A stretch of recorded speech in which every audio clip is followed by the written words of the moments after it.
بسم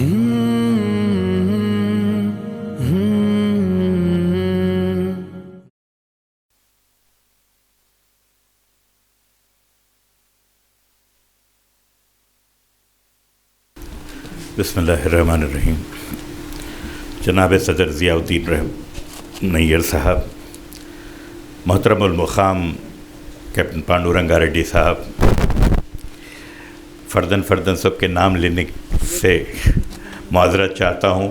بعض وقت نام میں الٹ پھیر ہو جاتا اور وہ خود ایک غلط چیز ہو جاتی. بہرحال حاضرین کرام، شہ نشین پر تشریف فرما محترمین، عنوان رکھا گیا ہے 17 ستمبر کی حقیقت. تو اگر اس کی حقیقت کے تعلق سے یہ تصور ہے کہ 17 ستمبر پر مسلمانوں پہ بہت ظلم ڈھائے گئے، تو حق بات یہ ہے کہ 17 ستمبر تک کچھ بھی نہیں ہوا تھا ایسا کچھ خاص. فوج ابھی 40 کلومیٹر دور تھی. یہاں پر اتنا ہی ہوا، عثمان علی پاشا کو احساس ہو گیا کہ اب بات ہاتھ سے نکل چکی ہے. وہ ریڈیو اسٹیشن گئے، انہوں نے اعلان کیا کہ میں کہ منشی کو جو نظر بند میں ہیں ان کو آزاد کر رہا ہوں، ان سے بول رہا ہوں کہ نئی حکومت قائم کریں اور جو ہے وہ حکومت مجھے جواب دے رہے گی. اور یہ ایسی ایک دو ضمنی قسم کی جو ہے باتیں ہوئی تھی. جس پولیس ایکشن کا نام لیتے ہوئے ہم لرزتے ہیں اور جس کا تصور ہمارے ذہنوں میں بیٹھا ہوا ہے، اور پھر بھی اس سے پوری طرح سے ہماری واقفیت نہیں ہے، اور واقفیت ہے بھی تو اس سے کوئی ہماری نیند اور بھوک پہ کوئی فرق نہیں پڑ رہا. تو اس کے تعلق سے میں بتانا چاہوں آپ کو، تو وہ اس وجہ سے ضروری ہے. یہ نہیں ہے کہ یہاں بیٹھ کے سقوط حیدرآباد پر کسی طرح کا ماتم کرنے سے کسی طرح کی بات ہوگی، میں اس سے اتفاق نہیں کرتا. ایک بدلے ہوئے سیاسی ماحول میں، ایک بدلتی ہوئی معاشی تہذیب میں، مالی تہذیب میں، دنیا بھر میں یہ حالات کو ہونا ہی تھا، اور ان کو اچھے سے ایکسیپٹ کر لیتے. جیسے عزیز پاشا صاحب نے کہا کہ 40% کی ریزرویشنز کی بات کی گئی تھی، اس میں کہیں کچھ صداقت ہے ضرور، اور کسی نہ کسی طرح ویسا حل نکالا جا سکتا تھا، مگر غلط مشوروں سے اور لوگوں کی کوششوں سے وہ مشورے بھی دیے گئے اور ویسی اچھی رائے کے اوپر عمل کرنے سے روکا بھی گیا. بہت لوگ تھے وہاں، جتنے باہر لوگ تھے اندر بھی اتنے لوگ تھے جو بہت زیادہ حکومت کو گرانے پر تلے ہوئے تھے. اگر نام لینے بیٹھیں تو آپ کے ہمارے پتہ نہیں کون کون لوگ سامنے آ جائیں.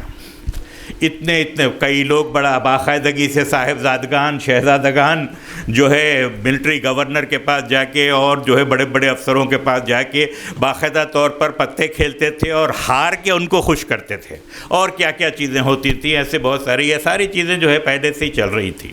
حیدرآباد کا ماتم اس لیے بھی کرنا اب بیجا ہے کیونکہ جو قتل و غارت گری ہوئی اس کا اندازہ انہوں نے، عزیز پاشا صاحب نے لگ بھگ صحیح دیا ہے. میں بھی اتفاق کرتا ہوں کہ 40,000 کے قریب تو لوگ مرے ہوں گے ضرور. پنڈت سندر لال اور قاضی عبدالغفار اور دیگر لوگوں کی جو کمیشن جا کے 9 اضلاع میں پھر کے 100 لوگوں سے انٹرویو کر کے گھرے گھر جا کے انہوں نے جو مواد اکٹھا کیا تھا، جواہر لال نہرو کی ایما پر ان سے اجازت لے کر، ان کے کہنے پر، کیونکہ پدمجا نائیڈو نے جواہر لال نہرو کو کہا تھا کہ آپ کو کچھ پتہ بھی ہے کہ کیا قتل و غارت گیری ہو رہی ہے وہاں پر. تو جواہر لال نہرو نے ان سے کہا کہ بھائی جاؤ آپ دیکھو، اور یہ لوگ گئے اور انہوں نے گھرے گھر جا کر بالکل ایبسلیوٹلی فلالیس، امپیکیبل قسم کی ایک دم سچی رپورٹ بنائی، گھر کے ایڈریسز کے ساتھ، ہاؤس نمبرز کے ساتھ، کہ کس کے گھر کی بیٹی کس آدمی کے گھر میں جو ہے ریپ ہو رہی ہے اور کون قید ہے اور کون کس کو اٹھا کے لے کے گیا اور کیا کیا کچھ ہوا. یہ سب چیزیں ہوئی. اللہ ان لوگوں پر کے ساتھ خیر کے معاملے کرے جو یہ ظلم و ستم سہے، اور ان لوگوں کو بدترین سزا دے جنہوں نے ایسا کیا. مگر یہ ہوا ہے ہر دور میں، جب سیاسی نظام اتھل پتھل ہوتا ہے تو ایسی چیزیں ہوتی ہیں. لیکن ان باتوں کو جاننے کی ضرورت ہم کو اس وجہ سے ہے کہ ہر سال یہ جب موقع آتا ہے تو گندگی ایک نئے سرے سے پھیلائی جانے لگتی ہے، اور جھوٹ کا ایک کلندہ ہے کہ روزانہ ہماری طرف پھینکا جاتے رہتا ہے، اور اس کا سد باب، اس کا تدارک، اس سے اختلاف، اس کے کوئی تعویل، کوئی دلیل اس کے تعلق سے قطعی طور پر جو ہے نہیں ہوتی، اور وہ ہم کو کرنے کی ضرورت ہے. اسی لیے میں نے بھی آنے کو رضامندی دے دی، ورنہ کوئی مقصد نہیں ہے ایسی باتوں کے ہونے کا، ایسی محافل کے سجنے کا، کوئی فرق نہیں پڑتا اس سے. جیسے میں نے کہا، کسی کی بھی نیند، کسی کی بھی بھوک خراب نہیں ہوئی. لیکن یہ جو ہو رہا ہے ہر سال جو ہو رہا ہے، یہ گندگی بڑھتی جا رہی ہے، تو تاریخ کو صحیح طور پر سمجھ کے اس کے تعلق سے بات کرنا چاہیے۔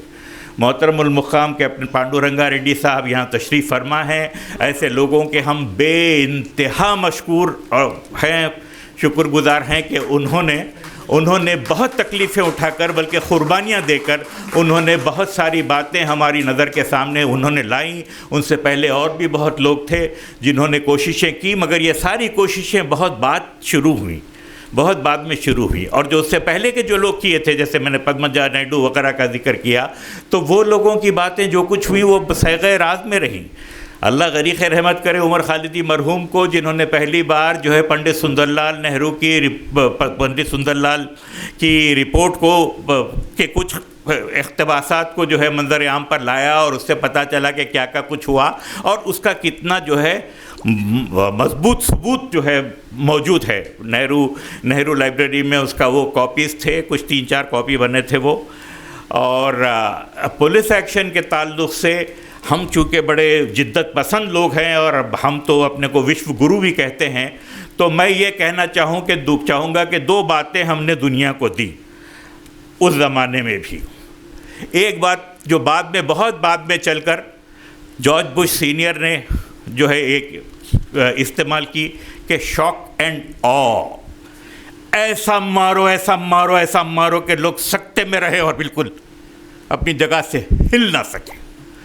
تو عراق میں وہ کیا تھا انہوں نے، شاک اینڈ آ، ایسی بمباری کوئی ضرورت نہیں تھی اس کی، اور تاک کے کی گئی تھی بمباری ایسی کہ نہ منسٹری آف پیٹرولیم پہ ایک بم گرے، نہ میوزیم کے اوپر ایک بم گرے، باقی کے ہر چیز کو مسمار کر دو۔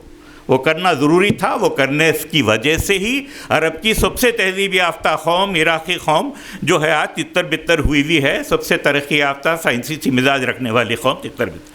تو ہمارے پاس بھی یہ پولیس ایکشن کے بعد کی جو کارروائی تھی، یقیناً میرا دل گواہی دیتا ہے کہ جنرل چودھری اس کے اندر جو ہے شریک نہیں تھے۔ ان کو پتہ نہیں تھا کہ کیا کچھ ہو رہا ہے، اور فوج کے پیچھے جو بہت سارے لوگ جو ہمارے بارڈروں سے اس طرف تھے اور اس طرف سے آ گئے تھے، اور ان کو معلوم تھا کہ فتح ہونے والی ہے، قبضہ ہونے والا ہے، تو وہ اپنے پروگرام کے تحت آئے تھے۔ وہ پروگرام کو ہوا دینے کے لیے یہاں پر کئی سالوں سے ہندو مہاسبھا اور برہمو سماج اور جو ہے آندھرا سبھا، یہ لوگ تھے۔ آر ایس ایس یہاں پر نہیں تھی۔ آر ایس ایس وہ زمانے میں کشمیر میں بہت زیادہ سرگرم تھی، مگر یہاں صرف ہندو مہاسبھا کا وہ تھا، اور ہندو مہاسبھا میں وہ لوگ تھے جو کبھی کانگریس میں رہتے، اور کبھی پدمجا نائیڈو نے پھر نہرو سے بھی کہا، گاندھی جی کو لکھ کر دیا کہ کانگریس کے جو نئے لوگ ہیں حیدرآباد کانگریس میں، وہ بہت زیادہ فرقہ وارانہ ذہنیت کے لوگ ہیں، ان کا جو ہے ہندو مہاسبھا میں رہنا وہ زیادہ مناسب ہے برخلاف کانگریس کے۔ تو یہ کھلی بات ہے کہ کانگریس کی بڑی جو ہے وہ تھی، سپورٹ تھی ان لوگوں کو، اور کانگریس نے جو بھی کارروائیاں کی، میں اس کے بارے میں کہنے جاؤں تو ایک لمبی تفصیل کھل جائے گی، لیکن وہ تفصیل کھلنا کے لیے بہت ضروری ہے کہ آپ لوگ خود اپنے طور پر جو ہے مطالعہ کریں اور اس کو سمجھیں۔ بڑا گھناؤنا رول تھا کانگریس کا۔ وہ زمانے کی کانگریس ویسے سارے کام کر رہی تھی جو آج کے زمانے کی بی جے پی جو ہے کر رہی ہے، لیکن اس کے اندر مقصد یہ نہیں تھا کہ ہندوؤں کا راج آ جائے کانگریس کے مد میں نظر، ویسا نہیں تھا ہوگا، مگر یہ تو تھا ضرور کہ ان کے جو سپورٹرز ہیں یا جو یہ اکڑ سے پھرنے والے یہ جو لوگ ہیں، ان کے ساتھ ان کو کچھ تو سزا دی جائے۔ اور اس طرف جو ہے ویسٹ پاکستان میں، اس پاکستان میں قتل و غارت گری جو ہوئی تھی، اس کی یاد بھی ان لوگوں کو تازہ تھی۔ اس میں یہ جاننے کی ضرورت ہی نہیں تھی کہ کس نے کیا کیا، کس کی وجہ سے شروعات ہوئی اور یہ سب کچھ ہوا۔ لیکن وہ، اور پھر یہ بھی تھا کہ سکھ لوگ جو ہے بہت سارے بدلے کی آگ میں تپ رہے تھے، گورکھا لوگ تھے، کہ کئی ہندوستانی ریاستوں کے جیسے کہ گوالیر، بڑودہ، پٹیالہ، اس جگہ کی جو فوج کے لوگ تھے وہ بھی شامل تھے انڈین آرمی کے ساتھ، اور کیپٹن صاحب اس بارے میں ممکن ہے تصدیق کر سکیں۔ تو ویسے لوگ تھے، اور جو لوکل لوگ تھے، دیکھیے ہندو مہاسبھا کی بنیاد جو ہے ادگیر تعلقے میں رکھی گئی تھی، جو بالکل بارڈر کے پاس تھا، اور وہاں سے اس کی سبھائیں، اس کی شاخیں جو پھیلیں، اور وہ لوگ مسلسل اس بات پر کمر کسے ہوئے تھے کہ وہ حیدرآباد میں تباہ کاری کریں گے، تو وہ کرتے رہے۔ کیپٹن صاحب نے بہت بڑی تحریک جو ہے تھیوری پیش کی اپنی، اور انہوں نے کہا کہ رضاکار 4 قسم کے تھے۔ ایک رضاکار وہ تھے جو رضاکارانہ طور پر آگے آئے اور کہا کہ اگر حیدرآبادی فوج سے اپنی حفاظت نہیں ہوتی تو ہم سرحدوں پر جا کر اپنی حفاظت کریں گے اپنے شہر کے لیے، اپنے ملک کے لیے۔ دوسرے رضاکار وہ تھے جو لوکل زمینداروں کے جو ہے لوگ تھے، اور زمیندار چونکہ جو ہے ان کو اپنا استبداد بنائے ہوئے رکھنا تھا ان کے عوام پر، وہ لوگ بھی اعانت کر رہے تھے اور کہیں نہ کہیں وہ بھی شریک ہو جاتے تھے۔ تیسرے لوگ ایسے تھے جو کمیونسٹ تھے اور جب چاہتے رضاکار کی ٹوپی پہن کے رضاکار کی طرح آ جاتے، مگر ان کا مقصد کچھ اور تھا۔ اس طرح بہرحال، اور پھر چوتھے رضاکار وہ تھے جو ہندوستانی انتظامیہ میں اہلکار تھے، جیسے ہوم گارڈز تھے، پولیس کانسٹیبلز تھے، یہ لوگ تھے، سرحدی علاقوں میں رہتے تھے۔ یہ بھی رضاکاروں کا بھیس بدل کر اس طرف آتے اور تخریب کاری کرتے، ٹرینوں کو کے راستے روکتے، پٹریوں کو اڑا دیتے، الیکٹرک پولز کو اڑا دیتے، ٹیلی فون کھمبوں کو اڑا دیتے، اور وغیرہ وغیرہ۔ یعنی جتنی تباہ کاریاں جو ٹیررسٹ لوگ کرتے ہیں وہ سب کچھ ہوئی ہیں، اور اس کا باقاعدہ ریکارڈ موجود ہے۔ اس کو تسلیم بھی کیا گیا، اس کو مانا بھی گیا، بڑے بڑے لوگوں نے اپنی زبان سے فخریہ کہہ بھی دیا کہ ہاں ہم نے کیا تھا۔ اور اس کی تفصیل میں جو ہے تو اور بھی بڑی شرمناک صورتحال سامنے آئے گی۔ تو میں نے آپ سے بات کی کہ شوق اینڈ آ ایک محاورہ ہم نے دیا۔ ہاں، دوسرا جو محاورہ ہم نے دیا دنیا کو وہ محاورہ ہے پولیس ایکشن۔ ہمارے پولیس ایکشن سے وہ پریرنا لے کر سمجھ لیجئے کہ گورنمنٹ آف امریکہ نے کوریا میں جو جنگ کی اس کو پولیس ایکشن کا نام دیا۔ تو بہرحال کچھ نہ کچھ ہم میں بات تو ہے ضرور کہ ہم لوگوں کو ایسے آئیڈیا دیتے ہیں کہ جو ہے وہ بھی بڑا خوشی خوشی اپنا لیے جاتے۔ تو یہ 2 چیزیں تو ہوئی ہمارے ساتھ۔ میں بہت لوگ ہیں بولنے والے، وقت بھی ہو گیا اور بہت باتیں بولی جا سکتی۔ میں یہ گزارش کروں گا آپ لوگوں سے کہ آپ لوگوں کو سنجیدگی سے ان چیزوں کے تعلق سے پڑھنا چاہیے، اس پہ کچھ کرنا چاہیے۔ آپ کو لوگوں کو جو ہے احساس دلانا چاہیے کہ یہ غلط ہوا، اور ہم خدا نخواستہ بہت برے ہونے کے باوجود کبھی بھی کسی سے بہت زیادہ برے نہیں ہوئے۔ سب برے ہیں، ہم بھی برے ہیں، مگر تھوڑا ذرا کمچ ہیں ہم۔ ہماری رواداری کچھ بھی ہو، کہیں بھی ہو، گھر میں 4 لوگ اگر جا کے کسی کا مال لوٹ کے لائیں تو گھر میں ایک تو ہوگا کوئی جو یہ بولے گا کہ نہیں نہیں۔ ایسے لوگ دوسروں میں بھی ہیں، یقیناً ہیں۔ جب بابری مسجد ٹوٹی تو پنڈت بشمبر ناتھ پانڈے جو ہے زارو خطر رو رہے تھے اور یہ کہہ رہے تھے کہ اب کیا ہوگا اس ملک کا، اب کیا ہوگا اس ملک کا۔ یہ بات ادیب صاحب ایم پی نے بتائی اور وہ بالکل راست طور پر دیکھی ہوئی بات تھی۔ تو آج آپ کو مخاطب کرنے کی ایک خاص وجہ یہ بھی ہوئی کہ یہ ہے تلنگانہ موومنٹ اسٹیٹ فارمیشن 1948 2014۔ یہ یو پی ایس سی میں پڑھائی جاتی ہے کتاب۔ انجینئرز، ڈپٹی تحصیلدار، سب انسپیکٹرز، یہ سارے لوگ یہ کتاب پڑھتے ہیں۔ یہ کتاب کے تعلق سے میں نے ہر صاحب اقتدار آدمی کو ہمارے شہر کے سیاسی نوعیت کا ہو یا کسی طرح کی اس کا ہو، میں نے کسی نہ کسی طرح سے نشاندہی کی، اور نشاندہی کرنے کے باوجود جو ہے ہر کسی نے بالکل اس کو کیا کہتے ہیں کلینکل ڈیٹیچمنٹ۔ ڈاکٹر کو اگر آپ بولیں ڈاکٹر صاحب کھانسی ہو گئی تو بولتا او، ڈاکٹر صاحب کینسر ہو گیا او، ڈاکٹر صاحب ہارٹ فیل ہو رہا او، تو کلینکل ڈیٹیچمنٹ سے سنتے ڈاکٹر صاحبان۔ تو ہمارے قائدین بھی اللہ سب کو راہ راست پر چلائے، راہ راست پر رکھے ہمیشہ۔ اچھے برے سب طرح کے لوگوں سے میں نے بات کہی تھی اور ان کو بتایا تھا کہ یہ کیا کیا ہوا۔ تو یہ کتاب جو ہے ایک انتہائی گندگی پھیلانے والی، جھوٹ پر مبنی، انتہائی ناقص قسم کی، اور جس میں نہ زبان اچھی ہے، نہ جو ہے صداقت پہ مبنی کوئی بات ہے، نہ کسی طرح کی کوئی صحیح معلومات دی جاتی ہیں۔ پھر بھی یہ کتاب جو ہے پڑھائی جاتی ہے ان لوگوں کو جو کل بن کے سب انسپیکٹر بن کے اور اعلیٰ عہدوں پر پہنچیں گے، جو تحصیلدار بن کے اعلیٰ عہدوں پر پہنچیں گے۔ تو یہ کتاب، اس پہ پبلشر کا نام کہیں ہے تو ہے، لیکن پبلشر کا پتہ کہیں نہیں ہے، کوئی ایڈریس نہیں ہے، جو کہ خود کاپی رائٹ کے حساب سے جو ہے پبلیکیشنز کے حساب سے ایک غلط بات ہے۔ یہ کتاب چل رہی ہے مسلسل، جس میں یہ بتایا جاتا ہے کہ during 1938 there were joint military parades between British army Secunderabad and Nizam army. خیر رہے ہوں گے، مگر معاف کرنا میرے تھوڑا ہوم ورک میں کمی رہ گئی۔ ایک خاص صفحہ ہے جو میں آپ کو بتانا چاہ رہا تھا۔ معاف کیجئے وہ صفحہ اتنا گھناؤنا ہے اور اتنے جھوٹ پر مبنی ہے کہ جس کی کوئی حد و انتہا ہی نہیں ہے، تو اس کے باوجود یہ کورس میں سلیبس میں یہ چیز چل رہی ہے اور اس پہ کوئی کرنے والا کچھ نہیں ہے۔ یہ کتاب اپنے آپ میں چلتا پھرتا ثبوت ہے، یہ اوپن اینڈ شٹ کیس ہے۔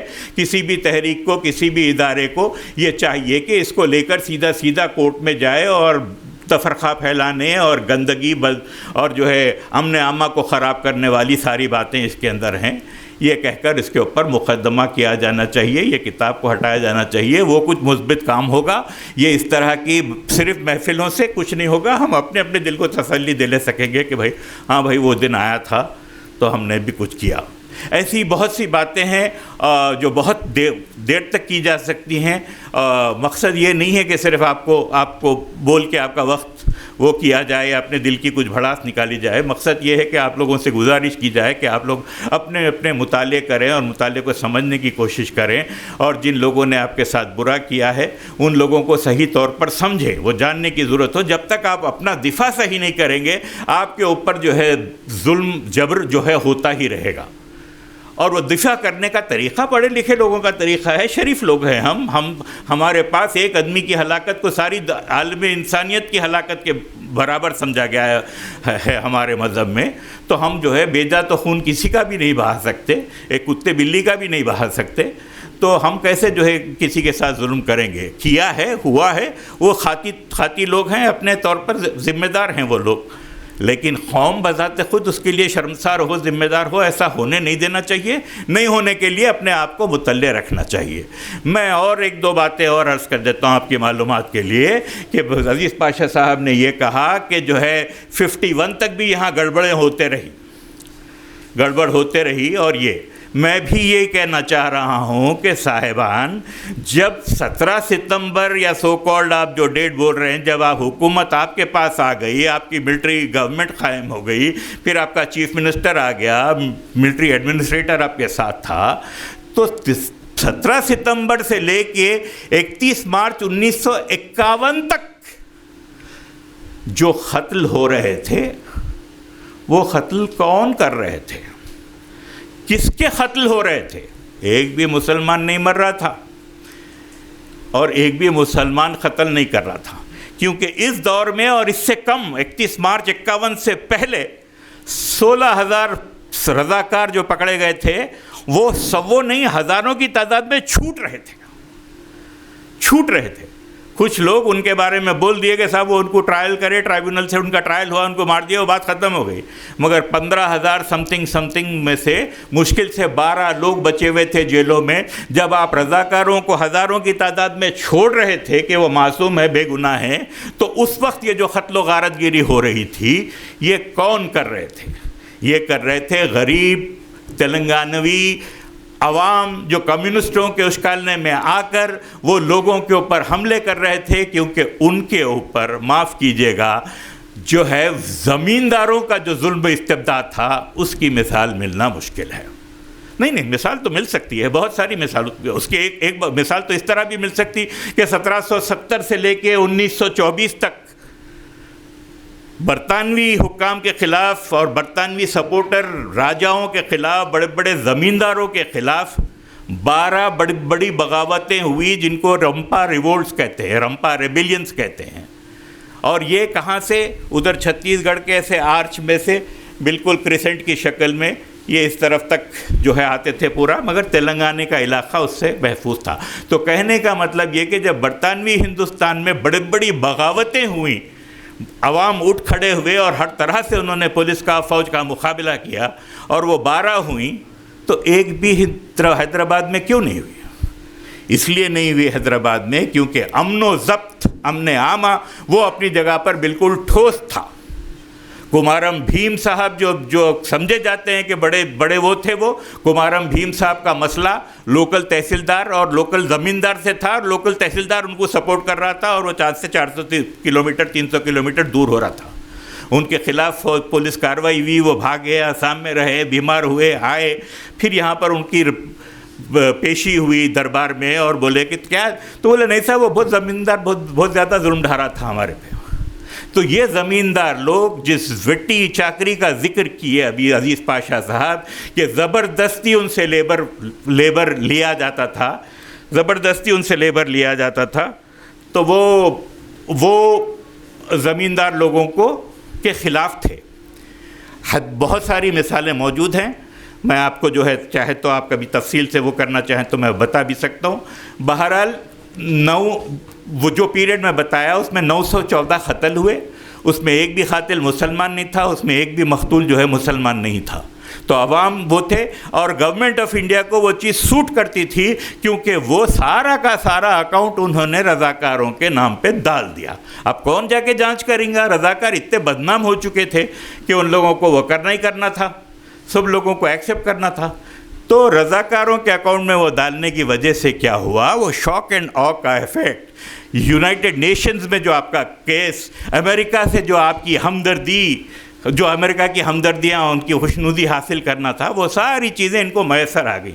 وہ رضاکاروں اور کمیونسٹوں کا نام لے کے جو ہے ان کو بولتے رہے، امریکن سمپتی ملتی رہی، یو این میں بھی ایسا لگتا رہا کہ کیا بھائی اتنے زیادہ ظالم لوگ ہیں کیا وہاں کے عوام، مگر وہاں کے عوام وہ مسلمان، رضاکار کا مطلب مسلمان سمجھتے ہیں یہ لوگ، مگر وہ مسلمان لوگ نہیں تھے وہ کرنے والے۔ اور بہرحال ہم کو صحیح سمجھ کے اللہ توفیق دے، اور کسی سے کوئی بدلہ لینے کی بات نہیں ہے، لیکن یہ بھی نہیں ہے کہ کسی کی فضول بیہودہ بات کو ہم سنیں، ان کا تدارک کرنے، ان کا جواب دینے کے لیے ہم کو مطلع رہنا چاہیے۔ بے حد شکریہ، السلام علیکم۔